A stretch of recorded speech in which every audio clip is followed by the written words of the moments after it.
অবশেষে যুদ্ধবিরতি চুক্তি কার্যকর হওয়াতে বহু ফিলিস্তিনি তাদের ঘরে ফিরতে শুরু করেছে। যুদ্ধবিরতি চুক্তির অংশ হিসাবে এবার 90 ফিলিস্তিনি বন্দীকে মুক্তি দিয়েছে ইসরায়েল। এর আগে 3 ইসরায়েলি জিম্মিকে মুক্তি দেয় হামাস।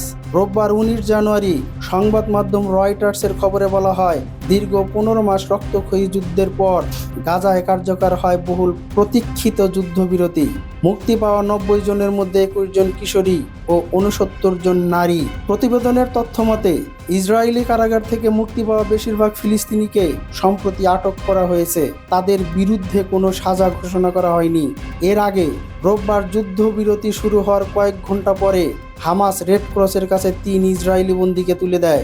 পরে তাদেরকে ইসরায়েলি সেনাবাহিনীর কাছে হস্তান্তর করা হয়। এদিকে হামাস বলছে, গাজা থেকে প্রতিজন বন্দী মুক্তির বিনিময়ে ইসরায়েলের কারাগার থেকে 30 জন করে ফিলিস্তিনি বন্দীকে মুক্তি দেওয়া হবে।